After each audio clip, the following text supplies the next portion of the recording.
Bonjour, ici Stan Carré, sophrologue et coach en développement personnel. Dans cette vidéo, je vais vous parler des deux catégories de dépendance affective que vous pouvez développer, que vous pouvez ressentir en vous. Alors par catégorie, je ne veux pas mettre une étiquette sur ce que vous ressentez, du style autisme Asperger, enfant indigo ou des trucs comme ça, non, on s'en fout. Je vais juste vous expliquer le fonctionnement de la dépendance affective, car si vous comprenez le fonctionnement et que vous l'intégrez, la dépendance affective prendra fin.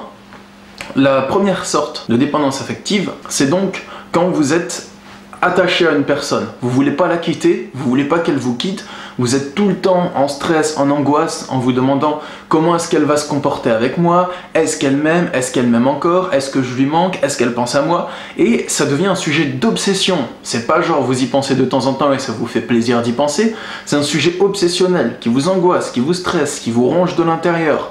Et à ce moment-là, dès que l'autre personne vous semble un peu plus distante, vous commencez à sentir un lourd poids dans votre cœur, votre regard se vide, et vous cogitez en boucle pour savoir comment faire pour vous rapprocher de cette personne.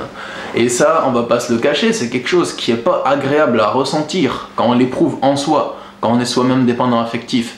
C'est pas agréable du tout, c'est même plutôt pesant. Cette dépendance affective-là, c'est donc la peur de se faire quitter par l'autre, de se retrouver sans l'autre. Et je vais vous expliquer d'où elle vient. Si vous avez cette peur qui est présente en vous, c'est parce que vous êtes persuadé que si l'autre vous quitte, vous ne retrouverez jamais l'affection qu'il peut vous porter chez une autre personne. Vous avez la croyance profondément ancrée en vous que ce que vous apporte l'autre, plus personne ne pourra vous l'apporter si jamais la relation venait à se finir. Mais c'est pas tout. Ça, vous l'avez peut-être déjà compris ce que je vous dis. La dépendance affective, telle que je vous l'annonce, a pour fondement la croyance que vous n'êtes pas digne d'être aimé. En fonction de ce que vous avez déjà vécu durant votre enfance, votre adolescence ou vos précédentes histoires amoureuses, vous avez développé la croyance que vous n'êtes pas une personne qui est aimable, que vous n'êtes pas une personne qui est appréciable, qui est désirable, et tout ça en même temps. Vous pensez peut-être que vous ne pouvez que être désiré au point de vue sexuel, mais pas au point de vue affectif, au point de vue sentimental, au point de vue complice, ou inversement, que vous êtes une personne qui peut se trouver des amis, mais qui ne peut pas se trouver un partenaire de couple qui l'aime dans son entièreté. Dès lors que vous avez cette croyance que vous n'êtes pas aimable, et que vous rencontrez une personne qui semble vous manifester de l'intérêt, de l'affection, de l'amour, vous ne voulez plus la lâcher. Et vous avez peur que cette personne s'éloigne de vous, car vous êtes donc persuadé que vous n'êtes pas aimable et que vous ne retrouverez personne si cette personne vous quitte. Je me répète, mais c'était pour que vous compreniez bien. Et si vous voulez mettre un terme à cette dépendance affective, il y a un challenge à relever.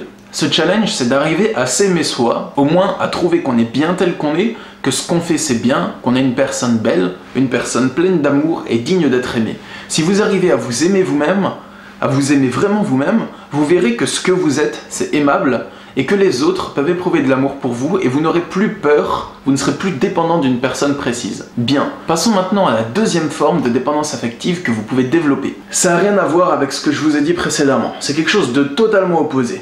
Alors, la deuxième forme de dépendance affective, c'est la culpabilité. C'est-à-dire que vous vous estimez responsable du bonheur d'autrui.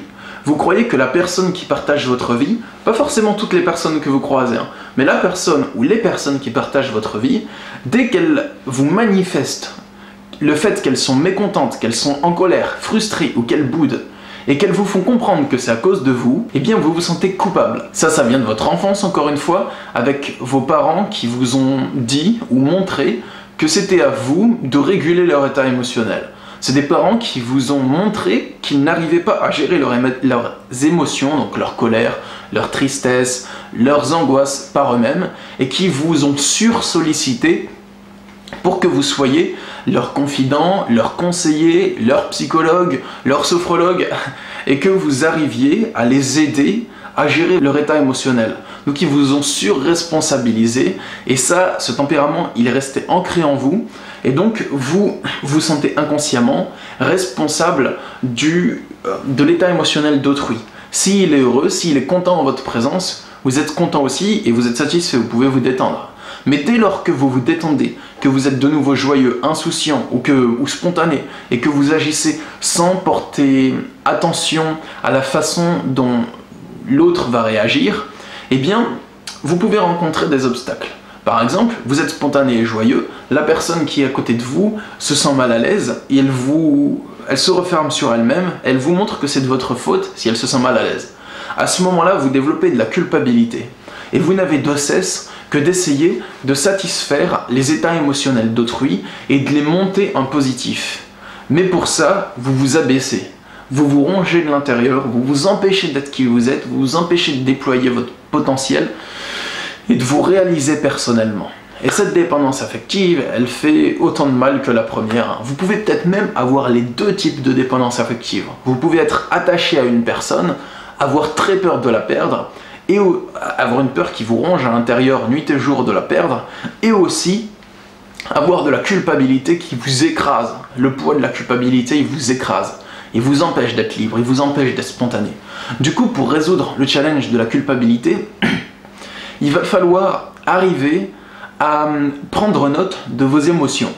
C'est la principale chose à faire, c'est être attentif à vos états émotionnels à vous, mais pendant longtemps, pendant une longue période. Parce que votre empathie, donc votre capacité à ressentir l'émotion d'autrui, votre capacité à capter la colère d'autrui, à capter la frustration, la tristesse, la peine d'autrui, eh bien ça peut accaparer toute votre attention. Et vous êtes tellement branché sur l'état émotionnel d'autrui que vous remarquez même pas ce qui se passe en vous. Et ce qui se passe en vous, c'est que dès lors que vous essayez de satisfaire autrui, vous vous écrasez, vous perdez, vous vous coupez de toute joie, vous êtes triste, vous êtes angoissé, vous avez peur, vous vous sentez vide, lourd, rabaissé, vous vous sentez comme une petite merde qui n'arrive pas à remplir sa mission. C'est pas votre cas, mais c'est la sensation qu'on a lorsqu'on est au plus bas de la culpabilité. C'est comme ça qu'on peut se sentir lorsque la culpabilité nous écrase vraiment et on se sent vraiment ratatiné, quoi. Donc prenez note de ces émotions. Prenez note de tout ce que vous ressentez en vous à ce moment-là. Soyez-en conscient à chaque fois que ça se manifeste. Et essayez de vous placer sur un pied d'égalité entre vos états émotionnels et ceux d'autrui. Vous n'êtes pas moins important qu'autrui. Vous ne devez pas vous écraser, vous ne devez pas vous rabaisser, vous soumettre pour que autrui soit bien. Et si c'est le cas, eh bien cette relation ne vaut pas la peine d'être continuée, tout simplement parce qu'elle ne vous fait pas du bien, et qu'elle ne fait pas du bien à l'autre non plus parce que il est un peu dépendant de vous.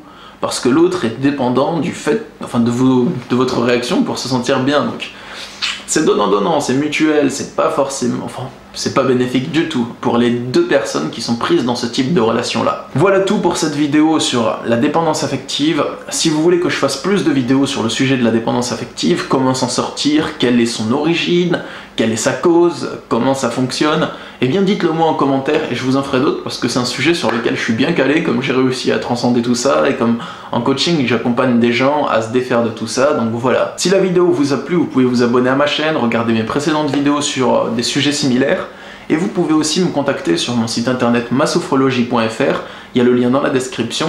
Dessus, je peux vous accompagner en suivi de coaching à distance ou en face à face à Toulouse, donc à distance par Skype ou dans mon cabinet à Toulouse. Dans tous les cas, quel que soit ce que vous rencontrez, vous avez la solution en vous pour mettre fin à ce problème. Vous êtes dépendant de personne, vous avez besoin de personne, mais des fois de l'aide peut être la bienvenue, mais vous avez tout ce qu'il faut, toutes les clés en vous pour vous ouvrir toutes les portes du bonheur. Je vous souhaite une belle vie et je vous dis à bientôt, c'était Stan Carré. Au revoir.